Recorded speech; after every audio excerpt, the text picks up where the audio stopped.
Are you roasting? We're roasting together right now. Okay. We tasted a bunch of different roasts of the 2 other Peru coffees that we're launching with this Cup of Excellence Peru. We heard all of you loud and clear. You're roasting light, ultra light bean bean roast. It's happening. This is the COE coffee, so you're gonna get this roasted and we will brew it probably on the same day because we can do that. We have been brewing everything on the X Glue. I'll brew it by hand, but this is the Cup of Excellence number 2. You have 1 roast of it. This is our first production roast. We did our first sample roast of it like 2 weeks ago. Sample was really, really good. It was really, really good. But this is a production light roast. Yes. I mean, the definition of light roast, there's no one dictionary definition. We'll give you guys the extra light, ultra light, where you can't touch the coffee for like a month, right? But it's happening right now. For those of you who have been picking up some of these collabs and these coffees that we've featured before, there was the 91.5 Alita that was ultra light that didn't open up for like 2 months. This is maybe somewhere in that realm, but we'll find out after it gets roasted. Yeah, I mean, this coffee is, I think, pretty similar to the Honduras Cup of Excellence Gesha wash that many of you have tasted. So similar roast curve to that. We really want to showcase all the different layers of complexity in this coffee.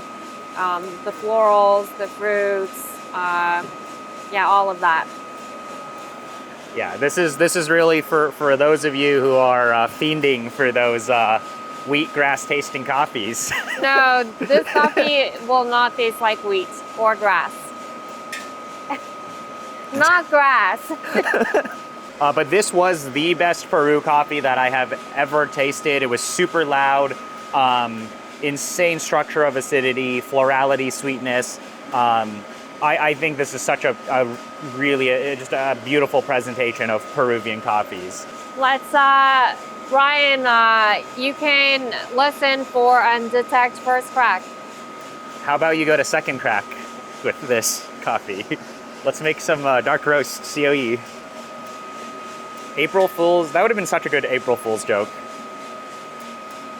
How many people would have bought it? I would have bought it. 90 plus dark roast cold brew coffee. You can see the beans starting to change color. That might be too dark for some people. Peru COE 2. Wow. I'm very excited for this coffee. I mean, this will be a very fast roast. Yeah. Yeah.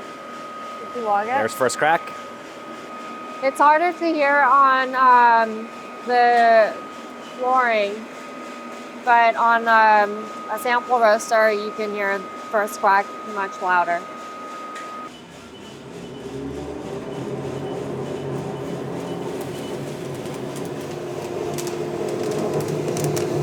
There it is.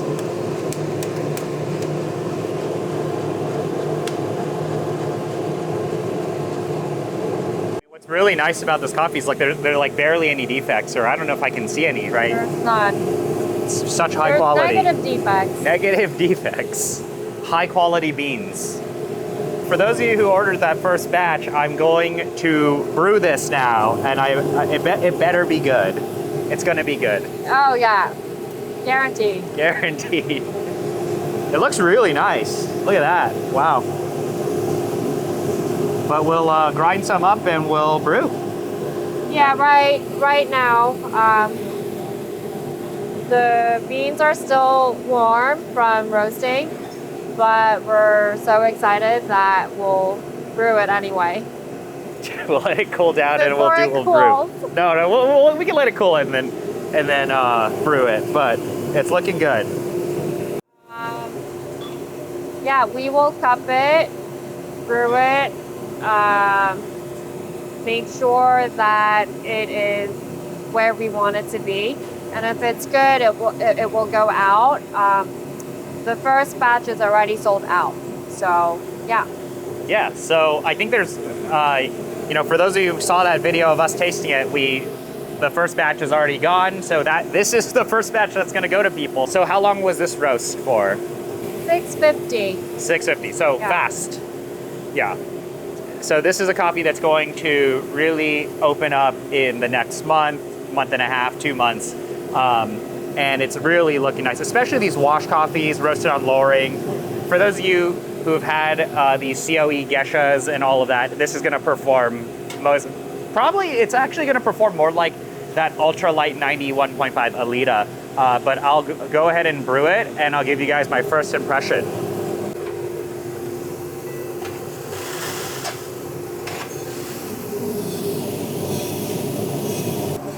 You better not drop that.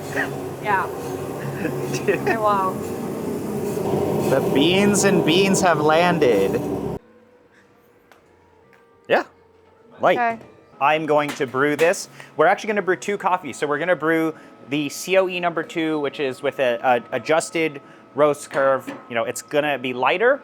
And then same thing with the Pourover 222. So we take these collabs very, very seriously. So Pourover 222, when we did the sample roast, it was amazing production. There's a redo of it. So for those of you who want the redone lighter batch, go to the Discord, fill out the form and all of that. But I'm gonna brew both of those side by side.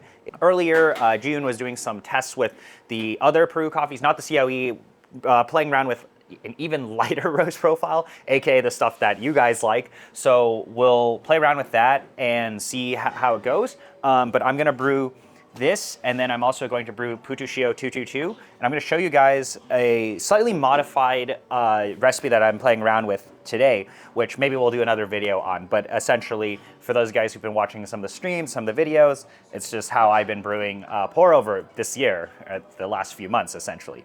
But we're gonna do that, and I think this is a recipe that's really strong for a lot of wash coffees. So yeah, let's go ahead and brew. I'm gonna use UFO for this, but you can, of course, do this recipe with something like V60 and any of these brewers. I just happen to really, really enjoy the UFO recently, so we're gonna use it. But this recipe and a lot of the same principles should apply. This was seriously the best Peru I have ever had, so I'm very excited. And we're going to, on the EK here, which if you guys have kept up, it's been upgraded by our friend Harry. Let me smell. Yes, you can smell the coffee. Oh, wow. I mean, it's fresh, but there is a lot of that tropicality that I was smelling when we were doing the initial tasting of the sample roast.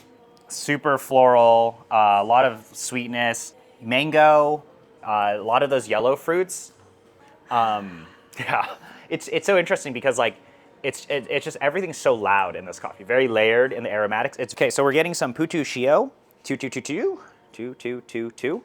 But this is the COE, and I'm gonna let this sit here. So if you have really fresh coffee, new roast, adjusted roast, extra light for those of you who want that. So this, you know, if you have very fresh coffee, let it rest and let it sit there for a bit of time. This was literally just roasted, so I can only imagine it getting better, but going to grind this one. And this is for sure lighter than before. And then this is Pourover 222. I don't know if you want to hold this. Re-roast. It is light. Cover my face. Just keep dropping beans. Okay, so these are both fresh coffees, but I'll brew the Peru first since we ground it and it's sitting here, and then we'll grind up the re-roast of Pourover and have that there. Brew the Peru. Yes, I'm brewing the Peru. We got these new purple cups for the cafe pour-over menu, and we love it. I'm brewing at 205, and the coffee is ground on the 98 La Brew burrs, so high clarity, and my dose is 15 grams.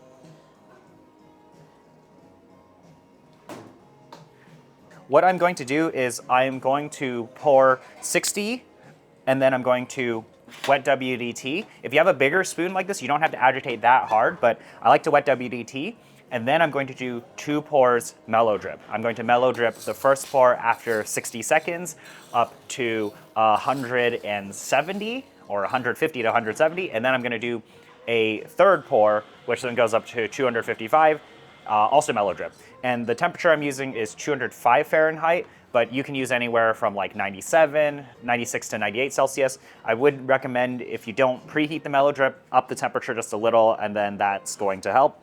But essentially, this is like combining the 2 recipes that I have shown before, which is like, I love my high agitation V60 where you just dump a lot of water in, but if you combine it with mellow drip, you get kind of best of both worlds, and I think that's what's really fun. Maybe we'll post a video about it at another time, but this is kind of how I've been brewing. We're gonna pour some water in now. So I'm pouring 60. And then I'm going to get in here and I'm going to wet WDT. If you have a bigger spoon, you can kind of just swirl it around a little or do like one bigger motion like this. And that's usually good enough. So I did like one big motion and then a little bit of swirling around. So if you have a V60 or something like UFO, the grounds are gonna get shot out to the sides. I kind of just want to get most of them saturated. And then at 1 minute, we're just gonna pour about 100, 110 to 170 with mellow drip. And then we do that again until 255, although you of course don't have to go that far out. I like these burrs 1 to 17, so that's why we do that. But you can kind of adjust that recipe. So I'm just gonna go mellow drip. I'm actually pouring pretty fast, but I go around, in, and around. So concentric circles to 170. And on something like UFO, you can't fit that much water in UFO, but you go all the way around, and that seems to do a pretty good job. And then once this drains all the way through, usually depending on grind size and of course grinder and the paper filters you have, around 2 minutes is when everything happens. So because I'm mellow dripping, the brew time is a little bit longer. So we're at 150, give this another 10 seconds, it's draining through. UFO drains pretty quickly. And at 2 minutes, I'm just gonna go in and I am going to pour until 255.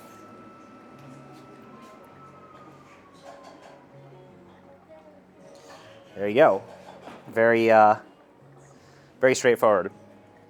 And depending on grinder, you are going to hit your around 3.5 to 4 minute brew time. So this is really a strong recipe for those of you who are brewing very expressive wash coffees, coffees like this Cup of Excellence #2, which have so much to give. These really help you extract everything. I find with burrs like the Le Brew, it does benefit from finer grind, so longer contact time as well. But the hotter temperature like 205, 208, anything in that world will help compensate for like mellow drip and extract a lot. But yeah, that's kind of just how I've been brewing. 3 pours, usual, same, but instead of the last 2 just being like aggressive kettle agitation, we switch it to mellow drip. So this is really one of these recipes that works really well for the ultra light lead roasted stuff and things where you really want to push like almost to astringency. But I find that if you do the longer brew times and finer grind with something like mellow drip, you can kind of get away with so much stuff. Like I'll show you guys the bed of here. It's gonna look really, really weird. So that's done. So you guys can kind of see if I bring this close, like you can see all the fines. The Le Brew filter burrs are not the lowest fines burrs in the world. Me mellow dripping like all the way around here you can see that it shifts all the fines to the top. But because we do that initial heavier agitation, and honestly like the heavier agitation from mellow drip, like the faster mellow drip agitation, it helps bring out a lot of vibrancy in the coffee. But you can see like the grind size we're operating at and these burrs definitely do produce some amount of fines. But we can kind of get away with doing stuff like this, when you mellow drip and use UFO. Very good setup. So we'll let that sit there. If you also have very fresh coffee, you can totally let it brew and let it sit there and it'll taste good. But I'm going to now grind Putushio. We'll brew Putushio as well. But you can tell like this is 1 to 17 and this is high extraction. Like you can see we're grinding very, very fine. It's a very darker color. And that's also probably due to the Le Brews having, in my opinion, a little more fines than other filter burrs, but I find that the Le Brew filters operate really well at the finer grind sizes. And this is Putushio re-roast. So it is pretty light. Cool. Coal. So Putushio, much lighter. Good job, Jiyoon. Do kind of the same recipe as before, where we just do 60, and then I agitate for 1 minute. So here is 60. I'm pouring around 8 to 10 mils, so still pretty fast. Gonna get in here, agitate it a little. I have the bigger spoon, that's why. If you have the small waffle leaf, you don't need to do this. You can do a little more, but I find, you know, doing the bigger agitation, if you have a bigger spoon, do less movements. There we go, so Putushio 222. Ooh, smells nice. Let that sit there until 60 seconds, and then we do 2 pours. So same kind of methodology as before, and I think you get such a good balance between the upfront acidity from just, you know, direct kettle agitation, and that high definition, you know, more sterile Melodrip profile. Here we go. So I'd say I'm pouring about the same flow rate, but with Melodrip. And the nice thing too is that if you slow or speed up your Melodrip pours, it doesn't really seem to negatively affect the cup at all. Like, we can really do faster agitation at the beginning and then slow it down as you fill up the dripper. But this really lets you kind of get extended brew times. Like, you can get extended brew times, higher extraction, and kind of avoid some of that weird astringency. But here's this COE. Pour this in here, and we'll give it a taste. So I'll try to taste these coffees side by side. I think it's also okay to let the kettle temp decline a little. Helps make a little bit of a sweeter cup, but the grind size I'm operating at is really, really good for these light, really like expressive wash coffees. And then at 2 minutes, I'm gonna pour the rest in. And we're gonna do, it's really, really stretching out the coffee. There we go. And my brew times are basically up to 4 minutes on all of these. All right, let's taste COE 2. Oh wow, pineapple juice, Dole Whip. It is fresh. Putushio's finishing up. This is really, really good. Wow. It has this, like, I mean, to me, at this finer grind setting with this recipe and these burrs, kind of like Dole Whip, like pineapple, Dole Whip, mango, there's like vanilla, tons of sweetness, tons of florality. Yeah, it's mouth-watering. It's like Very layered. very tropical. Yeah, it really is like a tropical punch.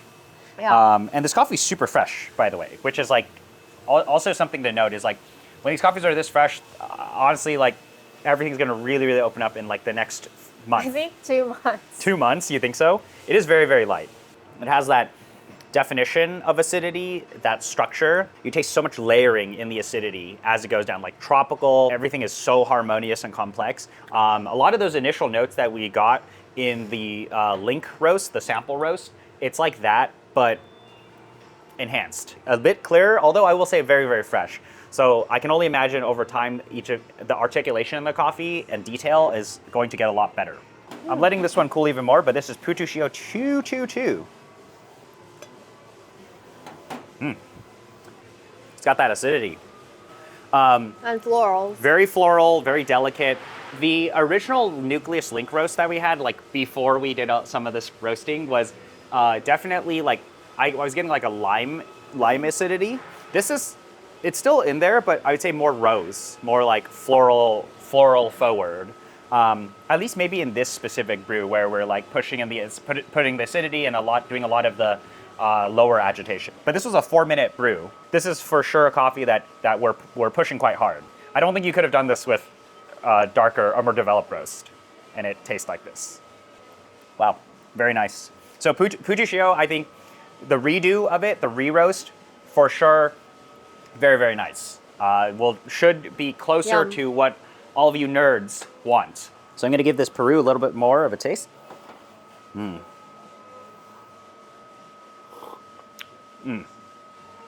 That's incredible. So much layering and articulation of acidity. With the brew of this, once it's cooled down,